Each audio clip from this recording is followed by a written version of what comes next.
It's 2023, and in esports, the word franchising is basically a curse. Franchise leagues guarantee spots for paying franchisee teams, but not all esports leagues work that way.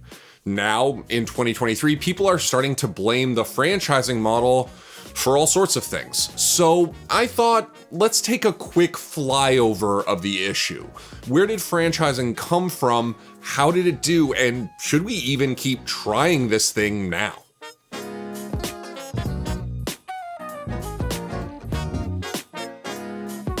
Hey guys, before we get into the video, just wanted to give you a quick reminder to like the video if you enjoy the video, and to subscribe and ring the notification bell if you haven't already. I really like putting together these kinds of videos, so let me know down in the comments if this video was useful for you or maybe for somebody else you know. Cheers. Okay, so for this video, we're gonna go back to 2012. Back then, most esports that you would be familiar with operated under an open circuit format where teams could qualify themselves for tournaments, travel to attend them, and then normally there would be 1 or 2 championships spaced however far apart. More structured leagues that involved partnerships had been tried before, including the ill-fated CGS, but the circuit model kinda outlived it. Now, if you watched Call of Duty or Halo back in the day, you know exactly what I'm talking about. A group of guys could qualify for an event, maybe they do well enough to earn that Dr. Pepper sponsorship, or maybe they get picked up by a big gaming org. This model had tons of benefits for players,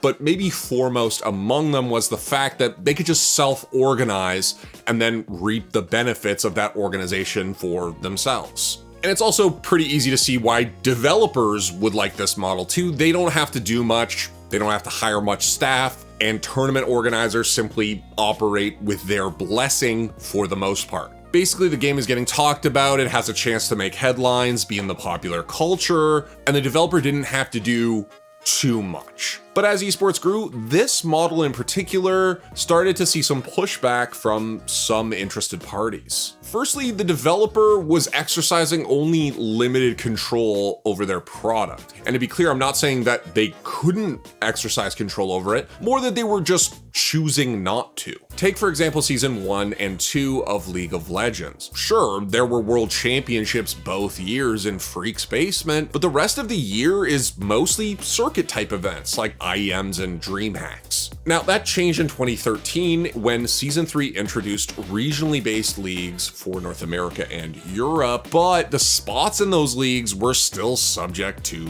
performance. This relegation meant that there were always stakes, even for the lowest ranked teams in a league, because if you didn't do well enough and you got sent to the promotion tournament, you got relegated, you weren't playing in the league anymore. Now, to some, this seemed to make an already existing problem even worse, namely the revolving door of player names and team names that tends to happen when you have an open circuit and open qualifications. The last main problem in the eyes of the developers with this model, and maybe the one that gets the most attention, is that esports could have been doing better. It could have been bigger, maybe, and if it did that, then the advertising demographic of viewers who watch esports, which was mostly young and then primarily male viewers, could be monetized by the developer through advertisements or promotions or whatever. And let's also not forget, streaming was starting to pop off, people were becoming overnight stars, and there was this feeling that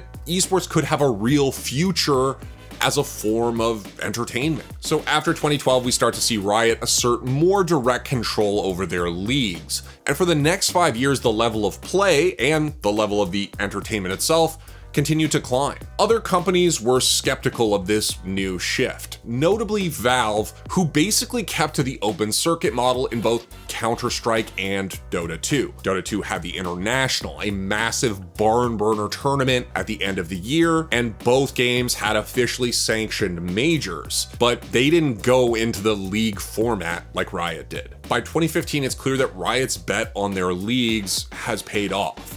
The game itself is doing incredibly well, viewership is good, and there are some big names looking to spend money in the league. Even with the threat of relegation though, I want to note that the spots in these unfranchised regional leagues were still worth money.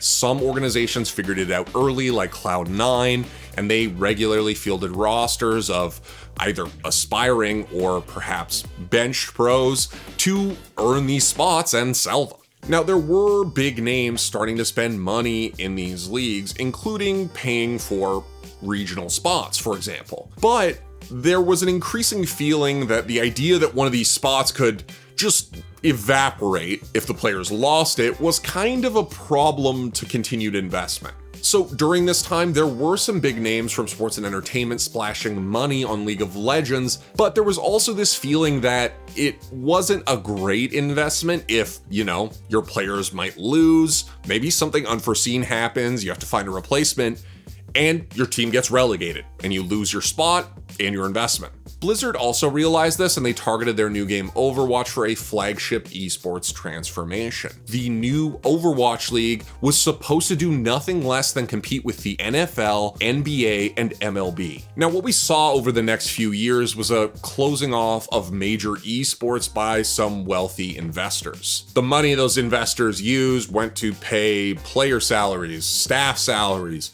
other kinds of overhead, and in some cases, like the Overwatch League, those organizations even agreed to build real-world physical facilities to host home and away games for the new league. The problem with these franchise leagues is that it wasn't immediately clear where the consistent revenue stream would actually come from. And it wasn't until we got to 2020 and the pandemic that the cracks in this model really started to show. Broadcast deals rely partially on viewership, which was a struggle for Overwatch League.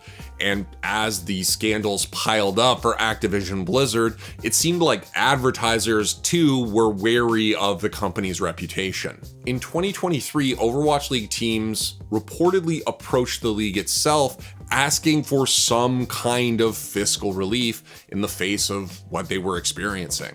And they got it. Their outstanding franchise fees have been waived, and that's a solution that might even be applied to the Call of Duty League, which also launched in 2020. We have to be clear that we don't know exactly what will happen with the Overwatch League. It's possible it will still have franchisees. But what does seem clear is that the structure of the league will undergo some substantial changes to accommodate this new reality. Things weren't quite as catastrophic in the NALCS, now just called the LCS. But even there, it's clear that the intent was to drive costs down. Specifically, Riot Games axed a requirement for teams to field an academy roster, and that upset the players' union and kicked off a dispute. Now, that dispute has been resolved, the season has been salvaged. We've got a whole video on that if you want to check it out. But again, let's recognize that the reason this whole dispute started was a desire to reduce costs for franchise teams. League franchising, which started in 2017 and then spread to other regions, has been a much easier pill to swallow for fans, but that doesn't mean it's perfect. For me, it's my opinion, of course, but it seems undeniable that the removal of relegation has damaged the level of play in League of Legends. Especially if you go back and look at those first couple years under the system, you'll see there were some free riders who were either unwilling or incapable of fielding a team that was any good. And yeah, League of Legends franchising seems pretty good compared to whatever Blizzard did. And I didn't talk about StarCraft 2 in this video because I didn't have time, nor did I talk about my beloved Heroes of the Storm, which had kind of a weird franchising test run towards the end of its life. But what about Valve's decision to keep their esports in more or less the open circuit model? Well, it paid off. And Counter-Strike, in my opinion, made the absolute best of that situation by having all these tournament organizers with different tones, different talent lineups, and really just different approaches to Counter-Strike. But even in the open circuit format of Counter-Strike, there were people who wanted to close it off for themselves. According to a report from esports journalist Richard Lewis last month, Valve told teams at the Paris Major that leagues with partnered teams were not part of the developer's preferred vision for the game's competitive structure. Both ESL and Blast, big tournament operators, have their own leagues that have these guaranteed spots for partnered teams. Valve is against that. And you know what?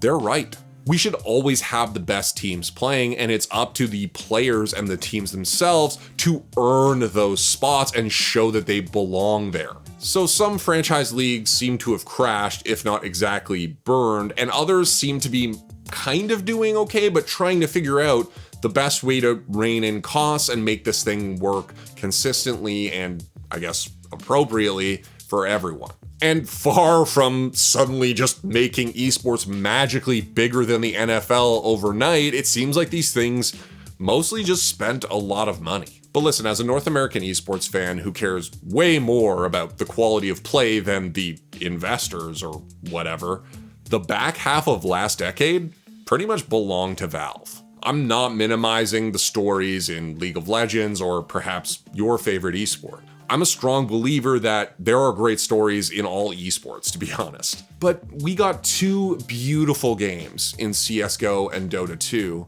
and players were able to make it on their own terms. It wasn't a utopia or anything, obviously, but having that hunger, that drive to win, that fear of falling out of relevance made it so much more compelling. I feel like the spirit of esports is tied to this idea that any one of us could grind and find our own ceiling.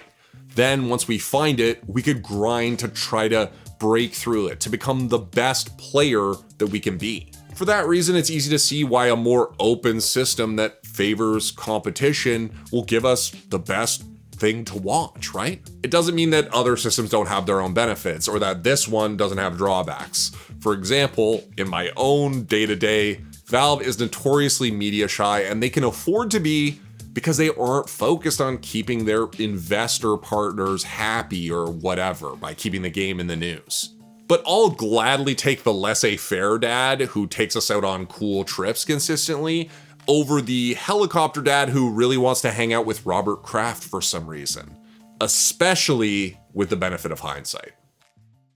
If you get in a helicopter in BattleBit and you start singing Fortunate Son by CCR, there's like a 95% chance that the helicopter pilot will just start blasting it. I'm not kidding. It's wild. I hope to do a Don't At Me on it soon. If this is in the end board, maybe let me know if you want to see that, because the game is hot.